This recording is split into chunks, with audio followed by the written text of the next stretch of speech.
Hello and welcome to episode 465 or 465 to the Cool Kids. My name's Adam Cook and it's the God is a Geek podcast. And I started off a bit like an American DJ and I'm not sure why. Perhaps Chris Hyde can help me work out what that's all about. Chris, you all right? I don't know why. Yeah, that was a sort of a weird order of things. I'm not too sure. What do you mean a weird order of things? You sort of introduced yourself before the podcast, which is very unlike you. Normally, you're very set. Like this is the order I say things, and then anyway. Sounds if like you're you're expecting for me to come and solve the problem, I've just made it worse. So it sounds like you're suggesting that I've got a lack of ego. And speaking of a lack of ego, we are joined by a third person for this very special live podcast. Mick Fraser, would you say you've got an ego, or is that a bad link? Oh, yeah, it's massive. Yeah. The ego, or No, the ego. Your ego's massive? Yeah. In what way? The other things. What do you mean the other thing? Let's start again. No, I don't have. If you're a massive here ego. coming on the podcast for the first time in I am ages on and the declaring podcast, you have a yeah. large penis, I'm absolutely fine with that. That is proper no girthy. issue. Pardon? Right. The girthiness was never questioned. No, never. How are you doing, mate? You all right? It's been a while. It has been a while. I'm glad we immediately started talking about penises. Otherwise, I've not felt at home at all. We have Would to have been. make you feel a little bit at home, you know. I'm good. Yeah, it's been a long time. Yeah, it's been quite a while, but it's Yeah. good. I'm glad. It's been a hell of a year, mate, as they say. Yeah, it's been nuts. It's been a hell of It's a been year. nuts. We've got a lot to talk about this week. What we're going to do, we're going to do what we always do, which is talk about video games we've been playing. We are going to do something a little bit different, is unless it all goes wrong, because with this, and not putting pressure on myself, we are doing it live, but this isn't like we're doing it live and then it goes public later. This is properly live. We're going to watch the Halo campaign reveal for Halo Infinite as well together and react to that. So hopefully that will work. We'll find out, I guess, after we talk about Guardians of the Galaxy, which I've played and finished. I want to get some excitement levels before I start talking about this game. Where are people at with... Because let me just start by saying I think this game is on a hiding to nothing because of what came before it. And I wonder if you think that's fair or not, you guys. That's what I'm assuming you're probably talking about. Maybe the Avengers. Yeah. Yeah, which we kind of liked, let's be honest. Yeah, I enjoyed the Avengers. But generally speaking... I remember at the Avengers reveal, I hated it immediately because of the whole, they don't look like them, the whole hashtag not my Avengers stuff, and then I got exactly the same. Wasn't a thing, surely. It was a massive thing. It was, what, yeah. Actually hashtag not my Avengers. Yeah, was that a thing? That a thing? I don't know if it was. Because Probably. they just looked weird, didn't they? I mean, a lot of people said the same, and they sounded weird, and it wasn't. But then when we played the game, it was pretty good. I thought. I think it got a lot of stick because of that, and people didn't really give it a chance at launch. And then it was a bit buggy, and it was a bit content light, and all that nonsense. But then when I saw the reveal trailer for Guardians of the Galaxy, I thought, oh, here we go. Here we go again. Because I mean, you can't really make Rocket not look like Rocket, and Groot's quite easy, but like Paul with the blonde quiff and all that, like I was a bit, I don't know, but then I watched a bit of gameplay, and obviously I've seen our review, and I don't know, I'm back on the wagon. So it's a weird game, right? I'm gonna. If you look at like in terms of excitement levels and my opinion on it as like a waveform spectrum, I feel like it's going to be doing this like pretty violently, because I'm going to start off saying something that's going to make that happen, and I'm going to say that this game, what it reminded me of the most as I was playing it was Mass Effect. If you took out some of the RPG-ness. Like, like, say, for example, you are Peter Quill, the spoilers, and you're on the Milano, and you do go around and you interact and have conversation, dialogue options with your crewmates, which is Groot, Drax, it's the Guardians of the Galaxy, which is really cool. And I tell you what, there's a lot of it. So in each of the levels, you can find little collectibles that relate to. I don't know if I'll go too far into that because it might be a bit spoilery, but they're kind of Easter eggs, but they're also collectibles. You'll find something that sparks conversation with Drax, if that makes sense. Mm-hmm. You go back to them, and some of them are like really, really long, impressively long. Like there's a lot of audio. The game looks gorgeous. Like it absolutely looks gorgeous. I don't get the uncanny sort of, they're not my Avengers. I don't. This one less so, because as you say, Rocket looks like Rocket. Groot looks like Groot. I'll be honest with you, Drax looks like Drax. You know, it's just slightly different makeup on his chest, but he looks like Drac. Gamora, I mean, again, she had green makeup on. It's not the same actress, but I think her voice acting, by the way, Gamora in this game is one of the best voice acting of a game I've played in a great while. She is. I haven't looked it up yet. I meant to. Her voice acting is exceptionally good, by far the best in the game. Then you get that, and that's kind of one part of the game. Okay, the other part that people are like seeing if they're watching the video now is it's a third-person shooter, and you can lock on, or you don't have to lock on, and all the while you're trying to keep range between you and an enemy because you're Peter Quill and you shoot guns. You, with your L1 button on the PS5, you can command the Guardians. And each of the Guardians, I mean, they'll fight anyway, but they have 4 skills each, and you unlock them as you progress through the game. And it allows you to kind of combo up. Like, so with Groot, you can make him grow roots out of the ground to hold people in place. And then you can use Drax to do like a big axe smash down from from above. Right? So there's that element. Okay? Peter Quill can also get skills, which you activate by clicking the left stick, and again, there's 4 available, right? On top of that, you have a gun that, as you progress through the story, unlocks different elements. So, like, the first one is ice, and so certain enemies are vulnerable to freezing shots, and there's all this is happening, and it's a lot.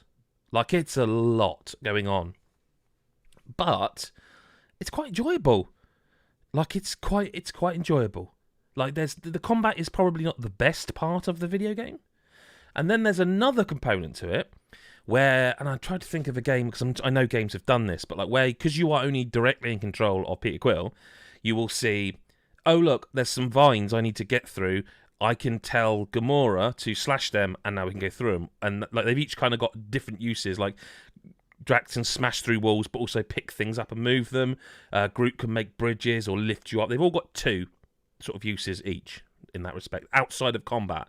And the thing that I really, really appreciated about these is that initially, so the first one you get is he like builds a bridge, and it's really obvious. There's like a little bar, and you can see, oh, that's where I've got to tell him to Groot bridge to.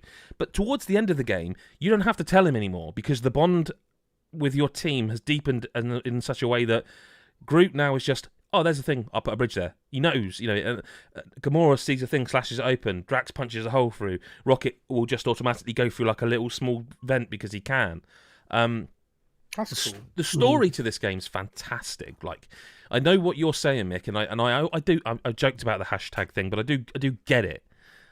But I would say when I finished this game, I was like, oh man, I would love it if Guardians of the Galaxy 3 was just this story.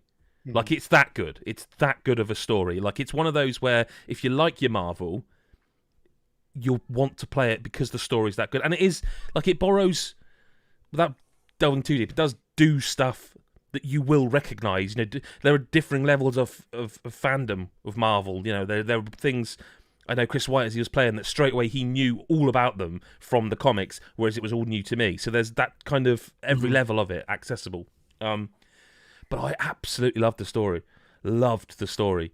The other thing that so when we played it, it was pre-patch. I will say, if you are looking to play this game, and I can only speak for PS5, but if you're going to play this on PS5 and you do not have access to patch the game, you're going to have a rough time. This feels rough around the edges. And I've been told that some of the major bugs were patched out, and that's true from what I gather. Chris has corroborated that. What I would say is it's not uncommon for a developer to tell us, we know about X, Y, and Z.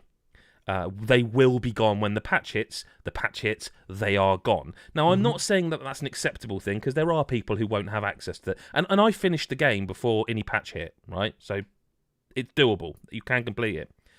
However, in over a decade of doing this, it's rare that I have had every single bug that was mentioned, plus more.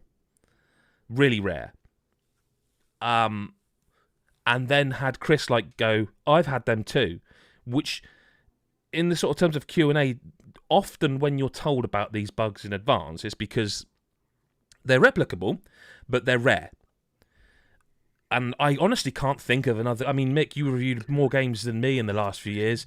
I can't think of a game where I've been told, hey, these are possible bugs, and I've been like, oh shit, yeah, every single one of them's cropped up. In fact, I can't think of in a time any of them have actually come up for me. To be honest, even Cyberpunk didn't. There were even bugs they told me I'd seen Cyberpunk, and I didn't see any of them during the review period. The thing is, as well, is it's normally like you might get this. Yes. Like occasionally. Well, they did say that. Happens. No, they did say you might. They never said you will. I'm saying I did. Yeah, and I'm concerned. I don't want to talk too much about it because it has been patched, and they even actually before we recorded today confirmed that a lot of the major ones that are like real bad ones are gone, and that's thank God people. But they will see them if they can't update it. I don't know. It's a strange topic generally. That one, like I don't know. That's a whole discussion on its own. Yeah, I mean, it's like, is it acceptable? No, because people could buy a disc and not have the internet. On the same hand, so much of gaming is online now. Maybe, I don't want to say that's just how shit is these days, but it is. Like games, I mean, Jesus Christ, here's one for you. Name a game that last shipped without a day one patch or day zero patch. You know, I can't remember it doesn't happen. Even the little ones, even like little indie games. Yeah, I mean, I tell you what, it has happened because I don't remember what game it was, but I remember check for update, and thinking, this is weird, right? There's no update for this game; it's just done. Like what? The game looks great, like I say, and I actually would go so far as to say that it's my favourite Gamora. I really like Drax as well in this game. I mean, I quite like Drax anyway. I think that dry humour. Yeah, works for me, and I think it's done very well in the movies, for example. I really like Drax, and the other thing about this game is that I couldn't tell you how long it is because I've sort of played it quite a lot. I've heard people say it's nearly 20 hours, and I would believe that because it does go. It really goes. But I really enjoyed it. Like, I totally agree with Chris's 8 out of 10. We had the conversation because he finished it, and I was like, I'm glad you're writing this up because I don't know what I'd score it. But I think I would go around 8 because it's just something a little bit different. And I feel like it's on a hiding for nothing. And I'm not saying like anyone needs to stand up for, plucky little indie dev Square Enix and its unknown property Marvel's Guardians of the Galaxy. Yeah. Does it have that like Guardians of the Galaxy vibe? Because that's the Massively. thing when you talked about like you said, when Mick said about like where's your kind of hype level for it, because I enjoyed what I played of Avengers, but I dropped off it because other things came in, but I enjoyed what I played of it. And then so when this was announced, I was like, actually to have that plus the vibe of Guardians of the Galaxy, like I really enjoy the Galaxy films as the vibe they have. Versus other Marvel films, I just really enjoy them. I can't wait for like Volume 3. Does it? I'm guessing it does. It nails that vibe, and Cool. and I think that's the thing is I would go one further and say that not only does it nail that vibe from a narrative perspective, the Guardians of the Galaxy feel like the Guardians of the Galaxy. I think it does gameplay mechanically wise. Like I say, as you get towards the end, it feels like every character has had a development arc. And when you finish it and you look back, you can see it's not Shakespearean. You can tell the foreshadowing but not like directly. You're not like immediately. Oh, why that's going to happen? But when it happens, you're like, well, that kind of makes sense that they've been going on. He's been saying that thing quite a lot. You find out about all of the characters, and because it's their own unique world, their version of Guardians of the Galaxy, so to speak. I just found it brilliant. Like I kind of, it's one of those weird games where it felt very long, but at the same time, when I finished it, I was kind of a bit sad because I'd enjoyed those characters so much. Like it isn't without. I'm not here to be like, oh, you must play this game. Like it is rough around the edges. The gameplay is not the best part. The story is, but that's all right. That's allowed to happen. I don't know. I think it is going to get a doing. Because of what came before it, and it's a different developer. And honestly, I would not be against playing. You know how when I'd have to go back as far as the first Assassin's Creed, where people now. I mean, at the time, I felt like everyone loved that game, but when they released the second one, and it was like, oh, this is amazing. I see what you were going for. I feel like this is a really nice framework to create a decent running series of Guardians of the Galaxy games, because the story feels, I don't say this word often, epic. It feels massive. It feels Guardians. And like, yeah, I mean, an 8 out of 10 game, I mean, are we really at the point where people are like going, oh, 8 out of 10, that's shit? I mean, I suppose we've been there for a while now, but 8 out of 10, it's a terrific game. It's a really fun game. It's not one of my games of the year, but it's a terrific game. And, like, if you can play it, I would suggest it. If you like the Marvel stuff, I think it's kind of like it's a no-brainer if you like Marvel stuff, isn't it? I think there's room for it as well now, because like it's been so long since Volume 2, and it's good. I know the Guardians were in the Infinity War, you know, but they were in Endgame, but it's been long enough. Like, so I think the Avengers still felt fresh because it didn't seem like that long since Endgame had come out and things like that. So I think it was still very much like people were still talking about Iron Man and Cap and stuff. So whereas the Guardians, it's been like I don't know how many years it's been. It feels since like it's been a very long time. And Volume 3 is still like, it's 2 years away? 2 years. 2023, isn't it? Yeah. So like this is, you know, they've got time for even probably a sequel in that time. Yeah, probably. Good timing, really, for it. The other thing as well is I feel like, again, for someone like you, Mick, knowing your Mass Effect love, I really think this is something you're going to enjoy. It's not a particularly difficult game, I would say. I mean, like, I'm not saying I didn't die. And there are missteps. Like, there's a thing in the game called Huddle Up where you build up a meter, you press the L and R1 together, and Quill calls them in for the huddle. One. Yeah, they come in and like they're either really over the top hyped or they're like, oh, we're going to lose this, Peter, and you basically have to give the correct answer out of 2, and they go back in and you've all got like buffs, and if you get it wrong, only you have a buff.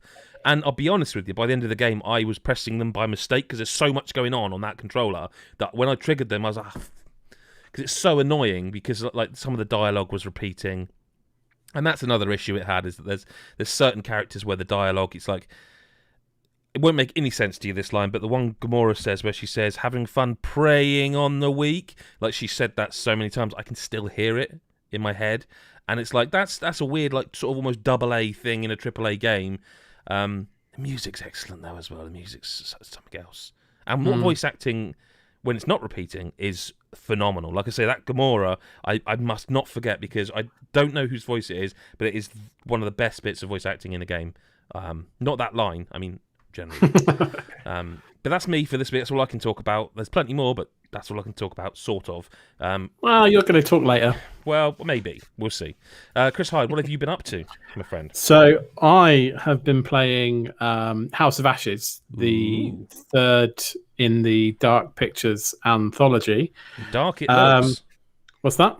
It does look dark. Every bit of footage I had for it was honestly, Christ, this game's dark. I think we have this conversation every year. Like, oh, bloody hell, Man and Madame was dark. I remember you saying it for Little Hype going, is this as seriously as light as it gets? So, yeah, I do. It's dark by name, dark by nature, I guess.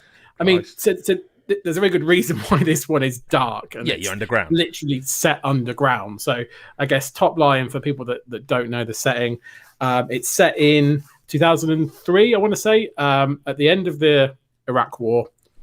There's still American forces in Iraq, but the war's officially over, but they're still looking for chemical weapons. And this colonel swoops in who's worked on this pioneering technology to look at thermal imaging, and they reckon they've come across some underground chemical weapons facility. So they get a crack team together to go and investigate these chemicals so that they can pin it on Saddam and then all go home. Right? That's the plan. So they rock up at this shepherd's village to try and find these chemical weapons, try and find the entrance to the underground facility.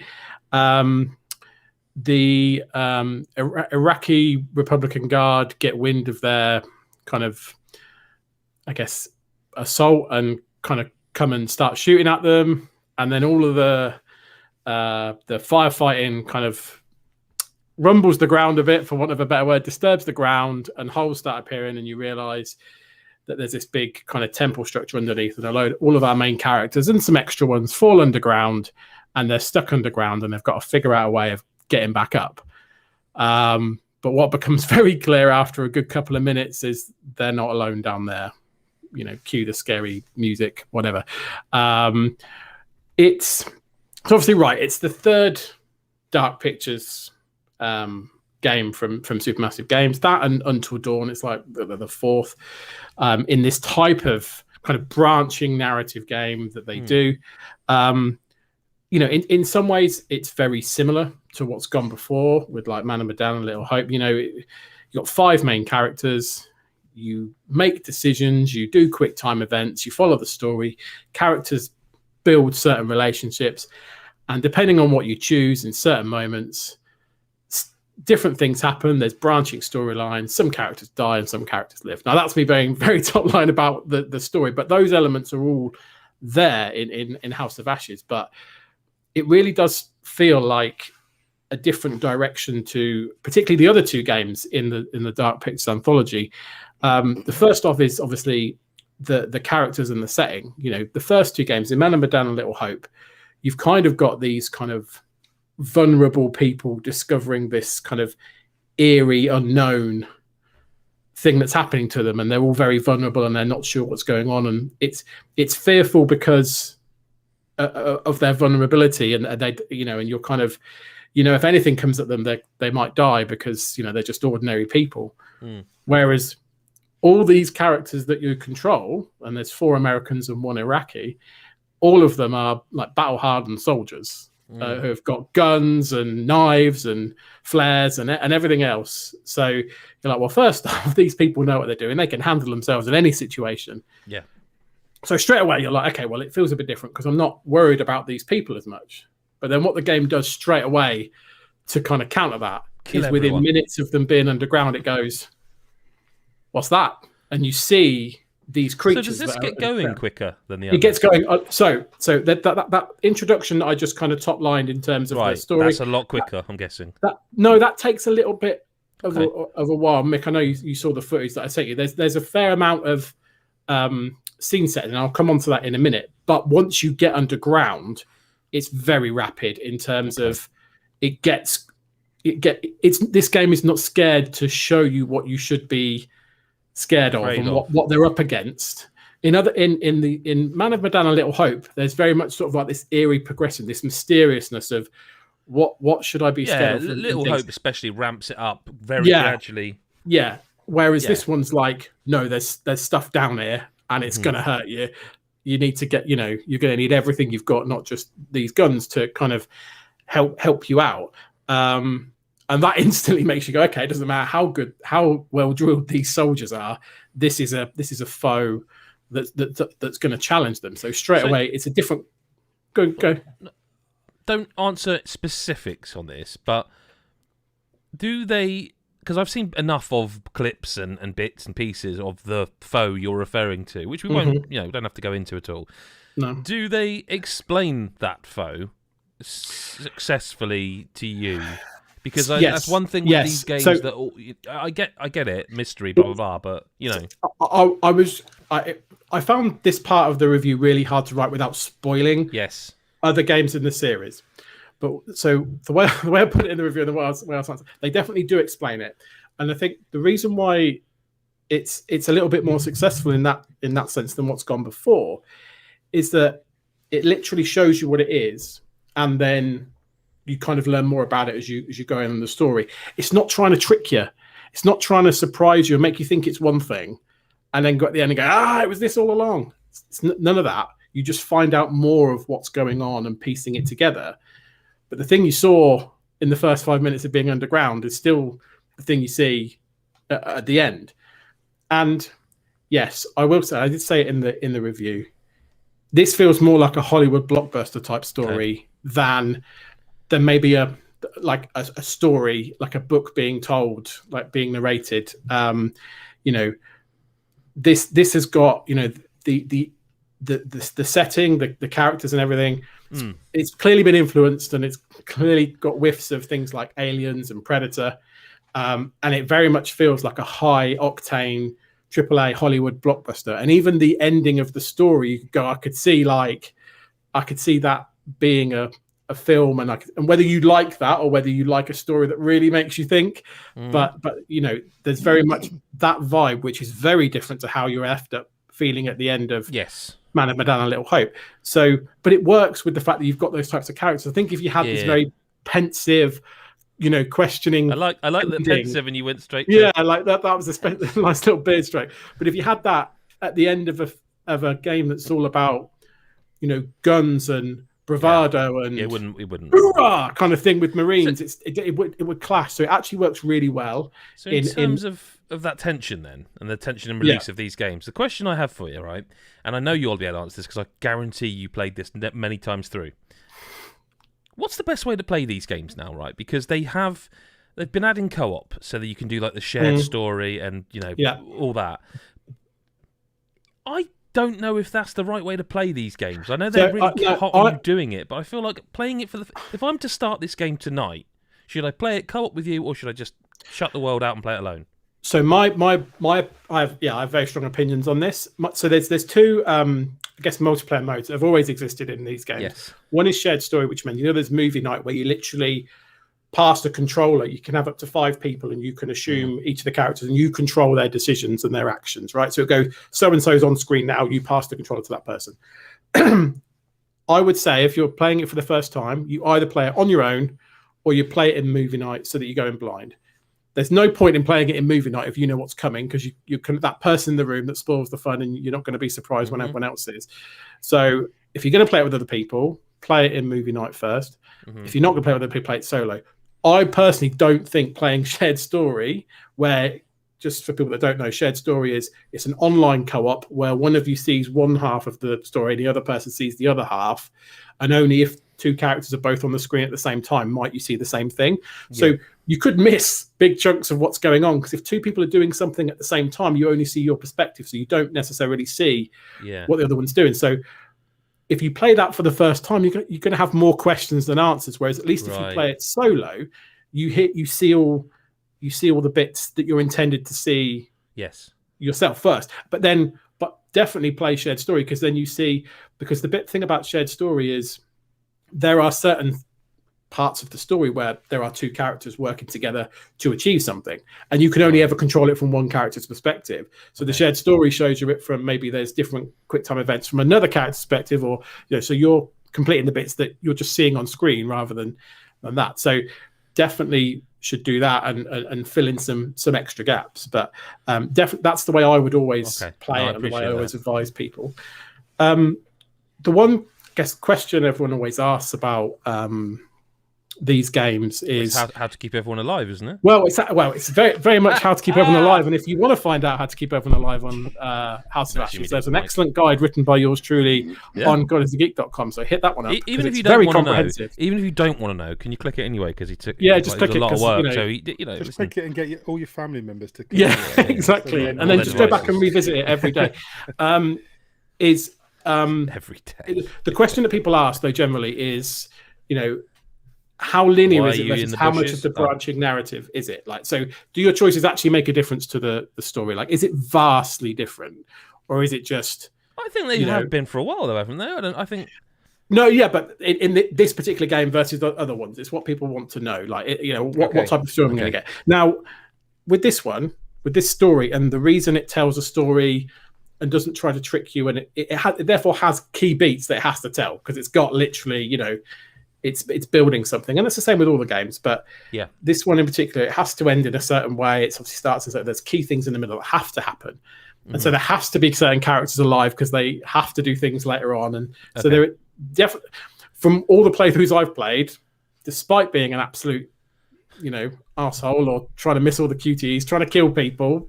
Like, it's harder, because you need those people later, but you can definitely lose people, and things you do early definitely affect whether people stay alive or anything later on.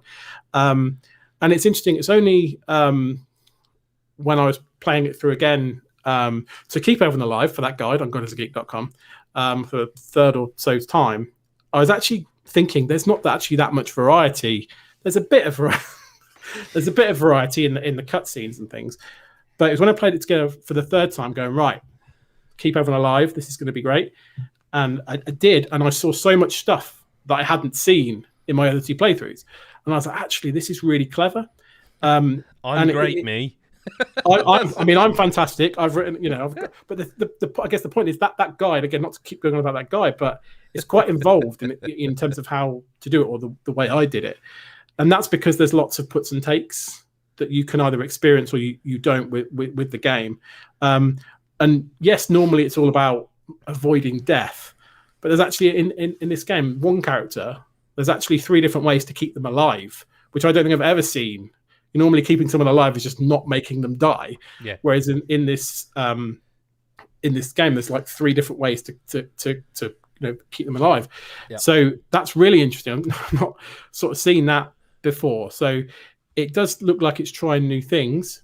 There's not, I will say, not like entire chapters if you of new stuff, like if you choose certain directions. But to be honest, I wouldn't want entire chapters that are just fluff and additional stuff that aren't from the main beats just because I chose a certain thing. I want things that are going to matter. So yeah, it's a good entry in the series. I gave it an 8.5. I did say in my review in terms of the cons, like I said, the ending variety is a little bit lacking, but the bits that happen before the very end can be very different, but that might upset some people. And it's also a different type of horror. It's always comes out near Halloween. I think a lot of people they've got a thing there. Yeah, but I think a lot of people might look to this as like a almost spooky game, and it's not that at all. It's not like Little Hope Man of Badan. This is the first one that's interested me. Yeah, it's very much sort of like Predator, Aliens type. Yeah. I think I bought Until Dawn once before it was on PS Plus. So I think it was in a sale or something. I thought, looks interesting because I don't do horror, but I like, I do the slasher films and things like that. I do that sort of horror, that popcorny horror. So I downloaded Until Dawn and I played about, I don't know, a couple of hours, got bored a bit and and I didn't really enjoy it. Box quote. And then Fraser. And also got a bit scared. And then that's the real truth of it. And then, I'm not good with horror games. I can't play Alien Isolation and things like that. But Man of Medan and Little Hope generally just really looked a bit boring. Like I watched trailers and I thought, and to be honest, they didn't look. But lack of guns for you. Yeah, exactly. But real then because. But House of Ashes is, it's got guns. That aliens vibe. Got guns it's got that, guys with guns going down dark corridors with whatever. People fucking in corridors. And I thought, I don't know if anyone fucks in corridors, but they probably get fucked in corridors. Yeah, in a different way, unfortunately. So, like I could there was a massive gun in this game as well. A massive gun, a real big gun. Then that's massive.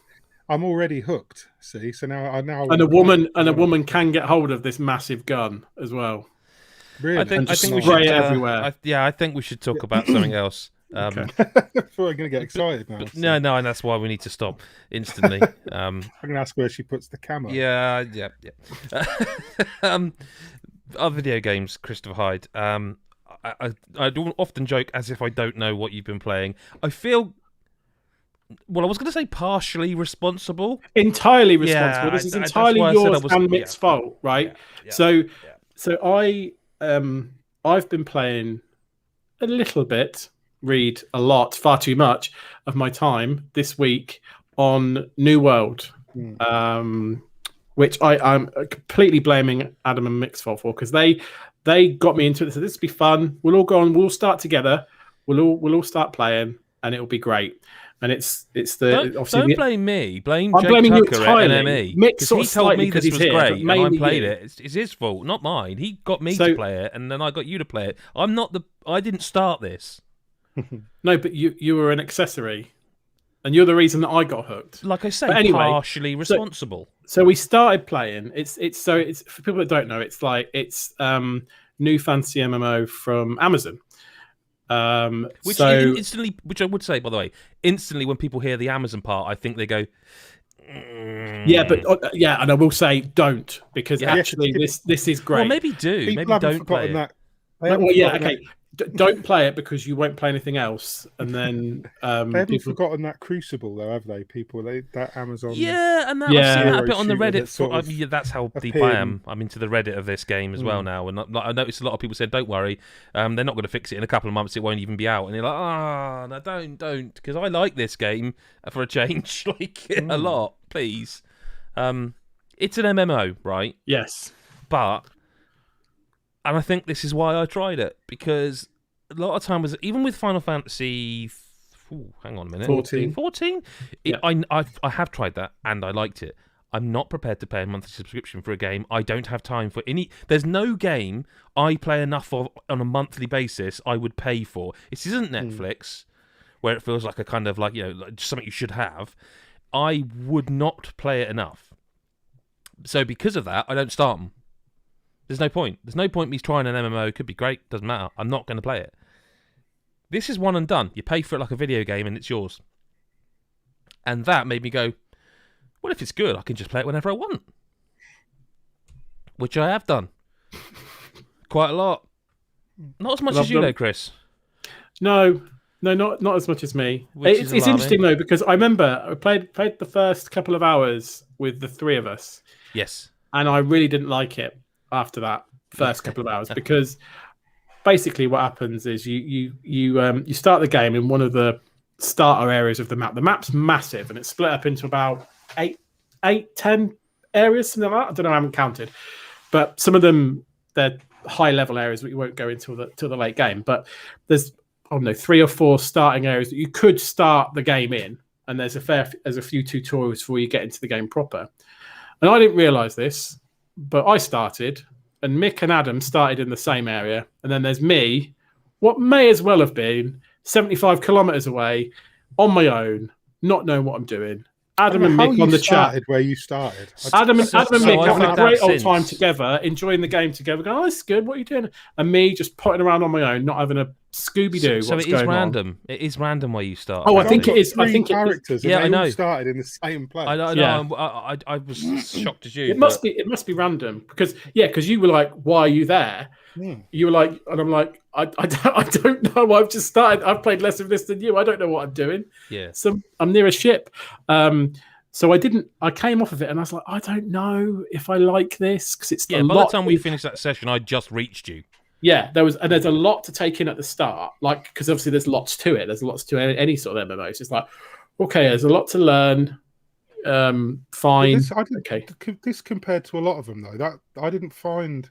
But I guess I haven't got that background. So I've played most of. I say all the MMOs. I've played most of the MMOs of the last 10 years, going back before that. But yeah, for this, probably because you haven't got that to compare it to. Yeah, this is a lot more accessible for. Like, there's loads going on, but compare this to something like Final Fantasy 14 or Jesus, or the Elder Scrolls. Drop into the Elder Scrolls now as a new player with no idea about that world, and you just like, what the fuck do I do? Because there's quests everywhere, and it's taking you to different locations right away. And whereas New World, I felt was very not streamlined, but it's a lot more beginner. It helps that it starts quickly, and I'll be honest with you, I think the combat's good. And that's a major, major thing for me. Like, the combat straight away feels like an action-adventure game. Now, it's not as tight as, like, a Souls, but it is a game where I've seen people discuss the fact that enemies can break your attack when they attack you first, because it staggers you out of your attack. And that's the sort of thing, like, it's not... I guess most not all, before anyone gets upset, but... a lot of MMOs have kind of got the more Diablo-style combat. Like, you hold down a button to just attack, and then you press your hotkeys to blah, blah, blah. This feels more measured. Like, I know Chris plays as a healer, so it's more ranged.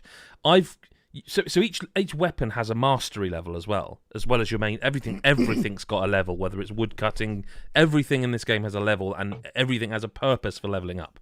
So it does end up grinding the game. So if you don't like grinding, just back away now. Well, you wouldn't play MMOs if you don't like grinding. Well, also that, true. That's a fair comment as well.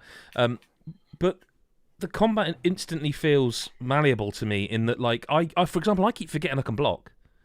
You know what I mean? I keep doing that. I can block because I'm so used to this style of MMO being where you just hit the attack button over and over again, and then you do this skill and that skill. Whereas what I've actually found is now I've progressed down a lot of the paths of a lot of the weapons. I've ended up being like an axe wielder mainly, right?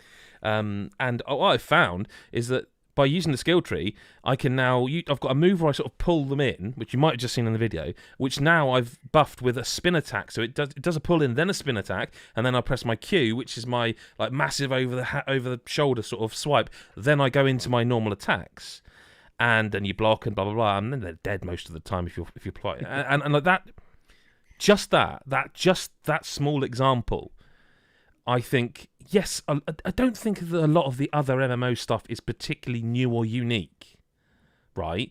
But I think when you throw in the combat that feels like I will get shit for this, but it feels like proper video game combat, right? It doesn't feel like MMO combat. Like, you can get a gun in this, and I've just started using the gun, and you have to aim down sights. Not it's third person, so not like, first person. And same with the bow. You have to draw the bow and let go of it. And there's skills around that. You get a skill with the bow where you can jump back firing 3 arrows out. Yeah, I love that. You can do area of effect stuff like fire a rain of arrows. It's got all of that, but it feels part of combat. Yeah, I think from a combat point of view, because like I say, I'm a healer, so I've got a staff, so I'm ranged anyway. And what I've noticed because I'm ranged is I notice a lot more. Like there's a lot of distinct enemy attack patterns, which again, if you learn what their tells are, because they sidestep, they have like you say, They have like stagger moves that have got like wind ups and like there's like this like visual effect that shows they're doing it, and there's all that sort of stuff. You go, I know what you're going to do, so now I can kind of figure out what I want to do to combat it. And that's where again, it's a little. I hate always comparing things to Souls, but those kind of things where it's not just you could just slash away, but if you want to beat something that's maybe a bit higher level than you can do that if you've kind of learned its move sets, and because there's a dodge button, which I again keep forgetting to use, and like you say, blocks and things, and your skill trees and different weapon masteries that you can get as well. So it does feel like there's a lot to the combat, and to, like I say, to tailor how you want to play it, because of how many weapons and skills and stuff that there are. So I really like the combat. I wish I'd say that's the reason why I've been playing it for God knows how many hours. Yeah. It's not. It's mixed grinding. But not that kind of grinding. But it's weird because we can kind of drag this all into one conversation. Is that I said this to you, Chris, off podcast. Mick, you sent me a message about Age of Empires, which we can bring into this discussion, and you said about how there's something about it. It just is like a chill game for you. That's what this is for me. Like, I don't feel under any pressure in New World. Like, I just feel like I could, like, so the footage people have been seeing, I just realised I actually haven't got any footage of where we are in the game. The only footage I've got is from early in the game. So I just went and played 20 minutes, and I kind of realised I caught a fish, I chopped some trees down, I leveled up some stuff, I did a bit of combat, I kind of did everything. And one of the things a lot of people have been asking for is mounts in this game, right? And I get that because it's a vast world. It is a big world to travel between, and fast travel's fairly limited in that it only lets you do it if you're X place to Y place, and if you've got enough of this currency. But I do kind of get why they haven't put mounts in, because oftentimes what you'll find people doing is just outside of the outskirts of a landmark, they're smashing down trees. It's grinding. They are grinding the woodcutting level. You've and I tell you what, people have always talked in the past about a podcast game, that they put a podcast on. Like, World of Warcraft is the one for that. I've been doing this. Like, when I've not been playing with you, Chris, I was like listening to some football podcasts, and just listening to a podcast and turn the game audio down a bit, and I was just playing away. And I realised that it was the same when we were playing together. I had some music on Spotify in the background, and I was like, this is a chill game. Like, there's no... And I don't know if I would play it as much if it required me to pay £15 a month. I think I'd fall off very quickly. But that one and done aspect makes it big difference for me. There's always something that puts me off with the MMOs, which I'm not by any means saying, again, before it upsets people, that New World is in any way perfect, the perfect MMO. Definitely not. But like I say, Final Fantasy 14, I've always found, and it's better now. Yeah. But again, I don't want to pay a subscription for a game I'm going to pay a couple of hours of a month if I'm lucky enough to sit down and play it. And it's really very dense. Like, it's such an old game now. The same as like the Elder Scrolls. And I don't know what it is about the Elder Scrolls, because I love Skyrim. I love that universe. I cannot get into the Elder Scrolls Online. I've tried multiple times to get into it. And I don't know if what puts me off is the fact that the combat in it is fucking boring. It's boring combat in the Elder Scrolls. And that's... New World kind of straddles a line between the flashiness of like Final Fantasy 14 and, to an extent, Black Desert, where you are kind of just holding down buttons and occasionally spamming a special, and it's all big lights and you don't know what the fuck's going on until everything's dead. And then you've also got the other end of that, which is Skyrim, the Elder Scrolls, where the combat is just Skyrim, where you've got something in that hand, and you fire a spell, or you hack your sword, or you raise your shield, and it's all a bit. We've done that. We've been doing it for 10 years since Skyrim launched. Yes, so New World kind of slots right in between those, where you are in direct control of what you're doing. You have got the flashy moves, but you also, like you said, we mentioned Souls, and it's not anything no. As It's nuanced as that. No. But at least you do have to raise your shield at the right time. You do have to dodge. You do have to, like the difference between playing it on my own and having Chris stood there as a healer. I don't have to think about healing. I can wail on most enemies. There are points when you get a little bit mobbed and you're like, hang on, I need a breather because even his healing can't help me here. But generally speaking, I really like this game. Mick, and I love the fact that PvP is off. It's optional. oh, I mean, I love that. Yeah. The Elder Scrolls does that as well. You don't have to play PvP in Elder Scrolls, but like Black Desert, I love Black Desert, but you get to a certain level in Black Desert where PvP, same as Warcraft. I used to play Warcraft for countless hours years ago when I was younger. I played Warcraft for thousands of hours. Yeah, way too much. And that was obviously the first, I don't know, few hundred hours, I guess, when you hit the highest level, and then everywhere you go, you're just being constantly griefed and ganked by other players. It's just not fun for me. I mean, after a while, another few hundred hours, you're in a position where you think, right, try me. Do you know what I mean? It's different then because you know what you're doing. Yeah, but what you don't want is when you're just trying to level up your bloody woodcutting. See, someone New slotting World, you I down. just feel like that's it. For New World, I feel like I'm just going to go and chop some trees down. I want think to go it's and made a more helpful community what I like as well. is at any point, if you want to, you can engage someone, and if they agree to engage you, that's cool. So if you're suddenly feeling like a bit of an arsehole, go for it. And if people want to do that at whatever level, they can. I've seen people at really low level go at each other. That's fine. I do feel that whole thing, the fact that it is PvP, is you just press U on your keyboard and it will flag you for PvP. It's that simple, which I've never pressed and probably never will. But I love the fact that I feel that's made the community. Listen, they've got problems. Like, I don't know if any of you have seen like any of the phishing bots. Like it's like there's a swarm of people, so many people that you can't. Those out a little bit. But they've done it. They've deliberately done that so you can't report them, because you can't focus on a single person to get the menu up to report them. It's like in the MMO, there's problems. I feel it's launched in a good state, and I feel like it's brought that non-forced PvP has given, like, the amount of times I've played solo and someone else has been in the area and just been healing me. And it's like, oh my god, this is what an MMO should be like. I always heal people that I see. That's what I mean. And then you end up going... People give you stuff. People will just randomly drop bundles of things. But then you feel like actually, I might hang around with him for a little bit and just see what he's up to. And like, I've seen enemies... I've seen lower... I'm not like massively leveled. I'm like level 21 or 22. But I've seen like level 12... Yes, don't, Chris. I know you're probably higher than that now. But I've seen level like 15 people fighting a level 17 wolf and gone, okay, yeah, mate. Because I'm going to come in there and give him a bit of the axe. And yeah, we should also talk about, like I said, I mentioned Age of Empires 4. We shouldn't finish this podcast, so to speak, without talking about that, because that's a PC exclusive. It's a Microsoft game.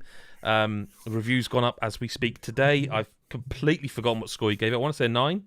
It was a 9. It was a 9. Would I like this game, Mick? What kind of RTS are we talking? We're talking... It's Age of Empires. Like, and I know that sounds like really... Okay, so Age of Empires. Hang on, let's have a go at Adam for not having played a game in a popular series, because I've played Age of Empires before. So that's it. That's all I want to say. I've played Age of Empires. You enjoying Mass Effect, Christopher? I feel like I've played enough Mass Effect, even though I've only watched about 100 hours of Mass Effect. You could probably quote something at me and I'd know it. I'm just sorry, Mick. I won't forget. I am amazed. The stones of this guy to suddenly start picking on me for one series I haven't played. That's only because pull out every a piece time, of paper like this, a toilet roll's length. That's because every time it's like, I hasn't played a game. I was like, right, well, I've played Age of Empires and it's bloody good, and you're missing out. You should play it. Right, move on, Mick. Fine, okay, professionalism. Fine. I might. It's on Game Pass. Okay, I'll move on. I'm not sure why a grown man hasn't played all the Mass Effect games yet. Thank you.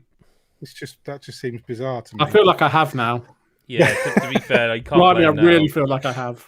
It's fair enough. I don't think I've ever played a Metal Gear Solid since the second one, so I get that. No, I was going to say another series then, but I'm going to leave Chris alone. There's Age of Empires footage on the screen, so it just doesn't make sense at the moment. I mean, okay, so Age of Empires is. It's hard to really describe it now because the last one was years ago. The last actual Age of Empires release was years ago. What was the one they remastered recently, though? There's Age of Empires 3.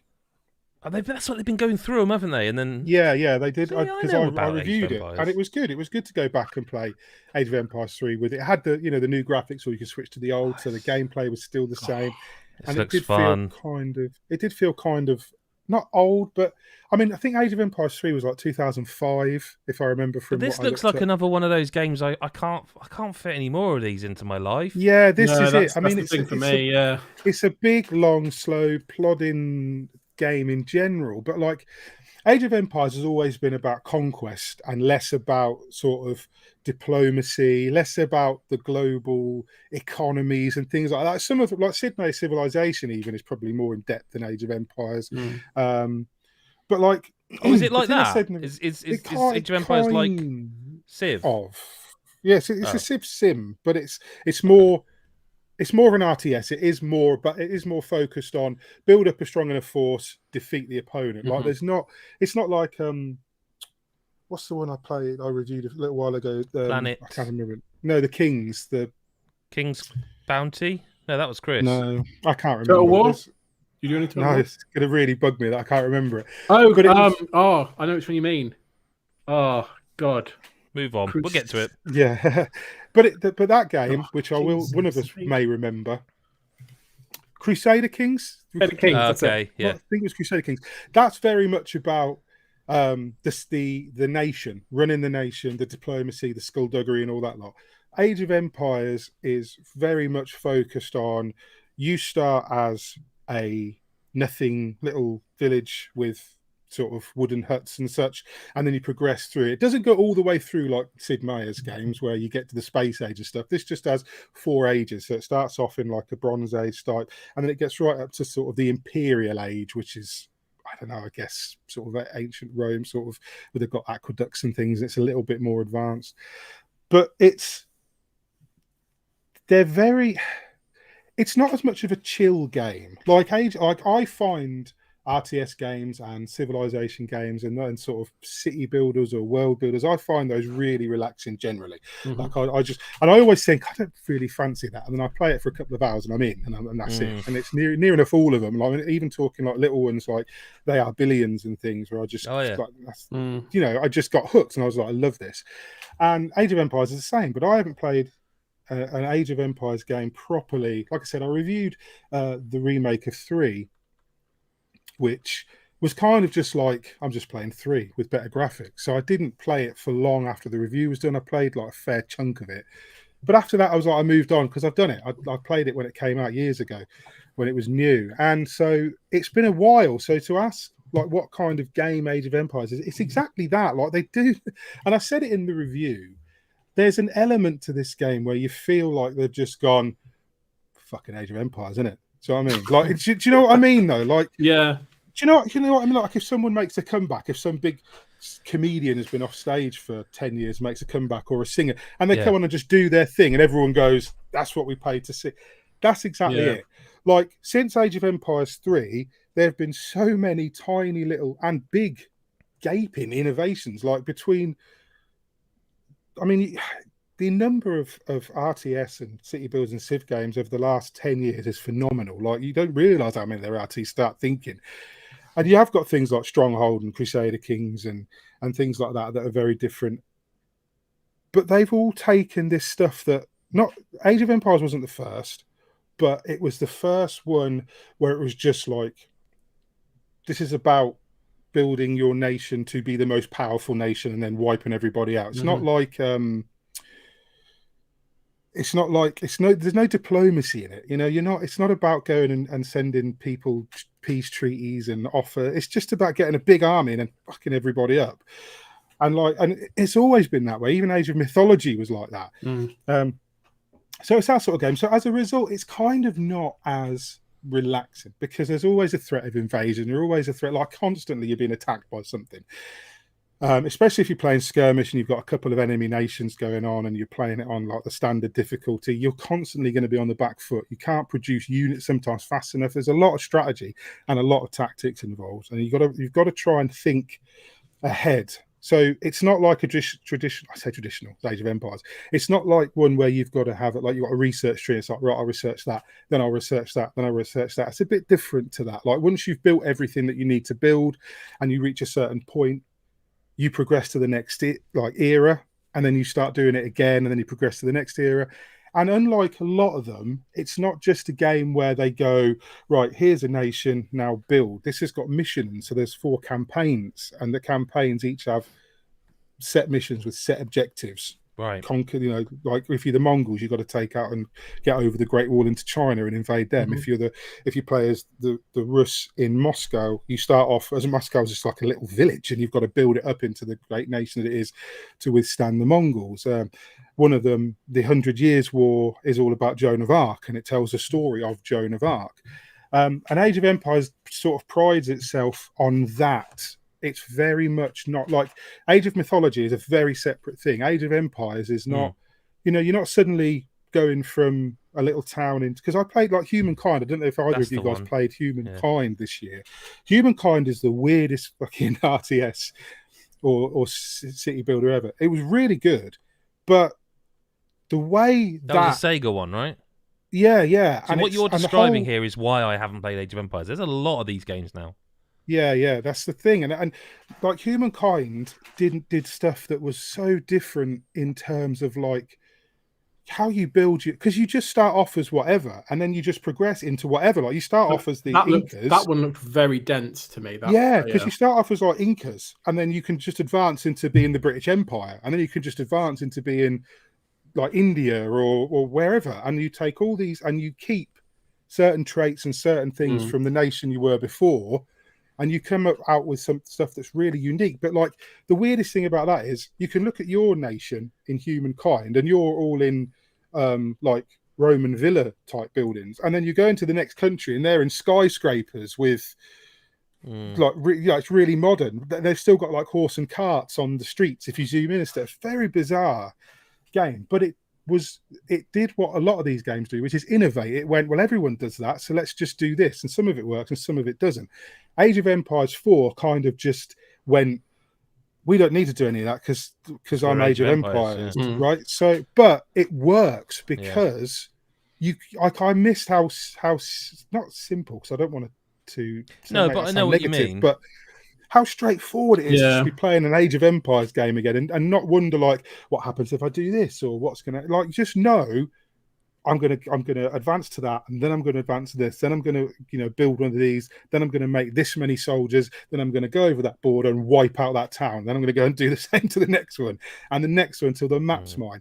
And it gives you objectives. You've got objectives like build so many archery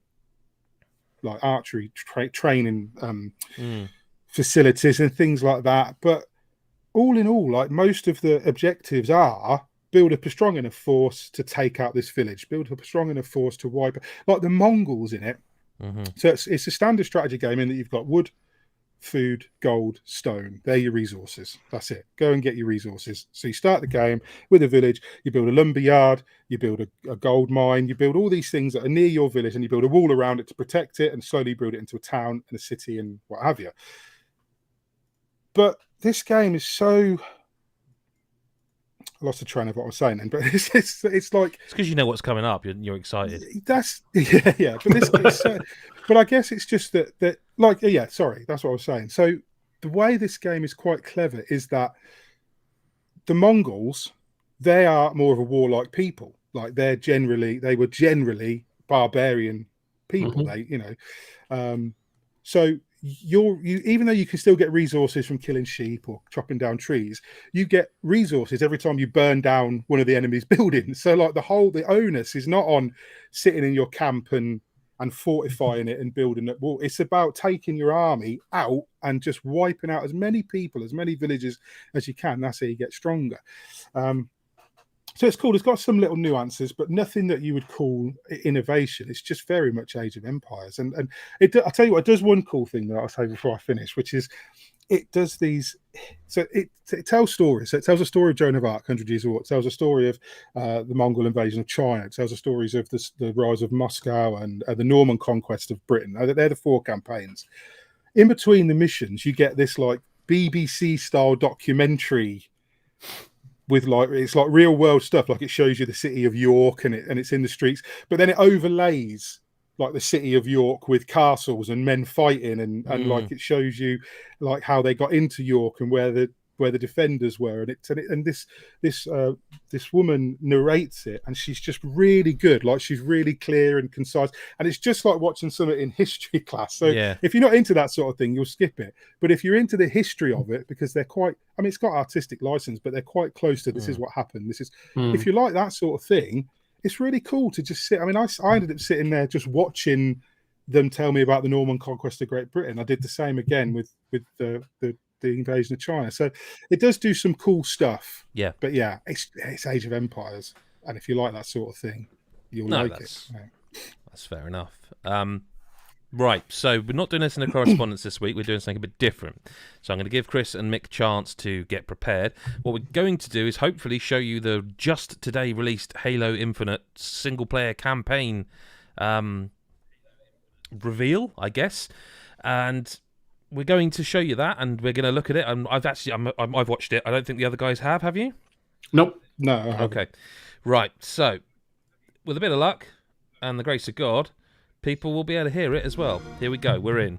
Since the beginning, Halo was about Master Chief and Cortana, partners protecting humanity. But that is now a distant memory. Humanity is fighting for survival. The Banished have risen, defeated our heroes, and taken control of the mysterious... A lot of this we've seen before so far. We need a savior. Yeah. We need hope. We need Christ, it seems like so long ago we saw this. Yeah. There's that music, which I better turn down. We have a new mission, soldier. What is it? What's down there? He's so cool, isn't he? He's cool as fuck, the Master Chief. Yeah. So I had a theory about this after the first campaign reveal, and I think this trailer confirms it for me. Like, I really feel like this is their Gears 5, where they've made it like a semi-open world, and there's objectives and stuff, and you're going to see stuff coming up that I think... That bit there doesn't look great to me, because it's like, it just looks like a room waiting for you to come in, then they bang you there with a grapple hook. And you're like, hello? Because it looks like the grapple hook freezes them in place for a moment as well, electrifies them. Yeah, like electrocutes them or something. Yeah. Yeah, because you can use that shit in the multiplayer. I played the multiplayer for quite a while, the beta. Yeah. A couple of weekends ago, and it's very cool to zip around the map using the grappling hook. But it's really easy to steer that warthog. Yeah. But you can pick up weapons with the grappling hook and stuff as well in multiplayer. So you can snatch weapons out from in front of people, and yeah. That sounds great. I was created to lock down Cortana, but I don't know why. What did she do that was so wrong? So this bit is straight away I was like, hang on a minute. So you're calling in vehicles as if to go out on a mission. Yeah. I love the way they drop this down. That's great. That's just great. The way it drops down from just like bollocks into the ground, and they're like, that's super. Yeah, I it thought works, that was for great. sure. Yeah.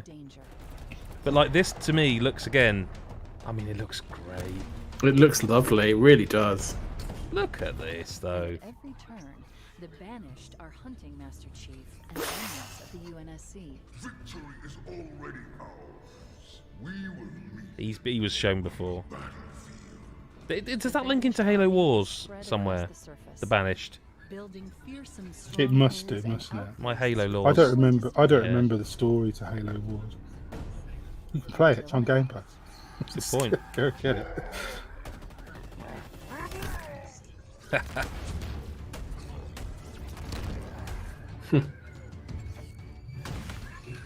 From the beginning of the Halo saga, Master Chief has been a hero, ready to fight and win against impossible odds.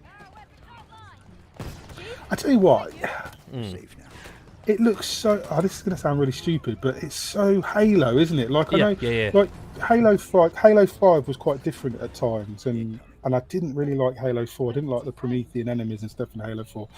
I haven't really enjoyed one since 3. But I mean, like, I'd imagine to Chris Hyde, who has been recently playing the first Halo game, a lot of that is thinking, is this a remake? Do you know? I was like, this looks a lot like what I played. Just obviously a lot nicer. There we go. Hang on. So this map, that to me is Gears of War 5's. They've done that open world thing with objectives. Yeah. And then this is like Just Cause to me. yeah, more freedom than ever before, she said, and it's like, And then he blows up a. Oh, like that's, totally looks like a side objective. I don't know what the hell that vehicle is. But I What want is to it? drive it. It's like a motorbike with a chainsaw on the It's front. like something out of like Batman Look, Dark Knight or something, isn't it's it? badass. I'm sorry. Yeah. Oh. Do you know the only thing, and I hate to sort of go negative before we get anywhere, it's really... Hello, so there you go, upgrades, massive upgrades. So yeah, that is exactly what they did with Gears 5. They went semi-open world, they went upgrade-based. Yeah. The only thing that's killing me is that I know the co-op's not coming till months after launch. yeah. That's so bad. Like, not bad, but, you know, look at that, man. That looks great fun. And that's weird to me because the Halo co-op, It's always the been co-op there. mode, Well, it has and been it's for a while. always just been so like not tacked on. Don't get me wrong, but like No, but you it were has, just 'cause two you Master literally- Chiefs. yeah, that's what I mean, weren't it's you? And, you know, literally it wasn't- In Halo, because I have authority on this now, they literally just put another person in there, even if Yeah. it doesn't make any sense it to was anything. it wasn't ever like, oh, we found two of you. No, it just was two of Is you. that... all of a sudden. Oh, look at that, man. Look at that. But is that a byproduct of where we are now, in that they can't just... They could easily just go +1 player count, but they can't because people will go, oh, it's a bit stupid that there's two Chiefs. It's Maybe like, yeah, that's but it. like- Maybe they've got to introduce something with the co-op that, or maybe it is because it's an open world and having two What's people this? in it creates a hell of a lot more. Yeah. Hello? You know, I mean, you say about Gears, but even Gears of War, a lot of it, the missions themselves are still very corridory, still very Oh, like. big time. So having two people in it, Like, I enjoyed the original campaign reveal. Like, I didn't get the whole this looks crap thing. I enjoyed that campaign reveal as well. But this is about as good of a re-reveal as I think I could have wanted. This they is had like, to do this. I'm after the sat here now negative going, press. oh yeah, but like this, what this has left me is like going, oh my god, there's a new Halo in sort of 6 to 7 weeks. Remember that one? What was the one where he jumps? Was it Halo 3 or 2, where he jumps out of the spacecraft in low orbit and just like, we'll be fine, and then just like jumps and like That was a really good impression, by the way. just air dives That was a into. really good impression, Mick. I've been doing it for a long time. Where he just skydives into There you go. an active war zone. That I think was Halo 2. That I'll never forget that reveal because I was still so hyped coming off of Halo 1, and I've never seen anything like that. Just crazy to me as well. Just to that game is free essentially if you've got Game Pass. Yeah, I mean, I don't know if anyone's got anything to add, but I just wanted to watch it with you guys, and I there's not a lot about that. I'm not like, oh, yes, please. No, same. Halo, you And know what I mean? wasn't. Yeah. I wasn't know. hyped with that No, first I know. reveal. I remember talking to you about it and saying that I didn't think. I think people wanted to meme it and they went a bit far with some of it. But Yeah. I did think that as a first reveal for something like Halo, I did sit there thinking, and I couldn't help it. Yeah. I just thought I'm not blown away by this. Like I just think this looks like Halo, and that was. I have to clarify that this just looks like Halo. Still is. I massively want to play a Halo game. Like I've enjoyed every. Like I said, I didn't really like 4 and 5 as much as the others. But I like love both Halo, of them, the I have to universe say. and aesthetic. I liked 5 more than most people. Yeah, great multiplayer. And I that liked one. 4 probably less than most people because I couldn't get on with. It was those enemies, it was those Prometheans. It was that so. It was no, that's I fair. don't know what it was, but I love Halo. Like I love the universe, and I did start to get into the lore at one point years and years Yeah, ago. I And remember then, seeing the books. I lost the trail of the lore. And then when I played Halo 5, of course, it was like, well, if you haven't played the books, you haven't got any idea who these characters are. If you haven't watched No. the film or, the animated series or whatever, fuck you, because Yeah, this is all just you're out. happening. And Yeah. that was a bit annoying, to be honest. But I mean, it's such a great series, and yeah. Well, not even a couple of months. More like 6, 7 weeks. Maybe Yeah, since not long, is it? we'll find out. Microsoft have got a bloody strong last end to the part of this year. Forza Horizon 5 in about a week and a half, isn't it? 2 weeks, and so it's like 2 weeks to a new Forza, which looks incredible, and 6 weeks to a new Halo. Like, I know maybe they haven't had the year that people wanted them to have. There we go. That's the podcast for this week, though. Chris and Mick, thank you very much for being here. Thank you. Thanks for having me. And if you enjoyed this podcast, give us the old thumbs up. If you're just listening, give us a review on iTunes. If you're watching, we appreciate your subscription and hitting that bell button so you never miss another video. It's going to be a busy week. There's a video scheduled for every day this week so far, apart from Friday. And who knows? It's early doors yet. That may very well change. We'll find as well. something. Yeah, we'll find something for you. Well, I mean, maybe we could, there's another podcast to do this week at some point. So thank you very much for being here. Go to patreon.com/GodIsAGeek to find out more, or just go to godisageek.com and click some stuff on there and read our reviews. We love it. We appreciate it. Thank you for watching, listening, reading, just everything, really. Thanks for your support. And we will see you next week, or maybe sooner. Who knows? Whenever you choose to listen. Bye-bye for now.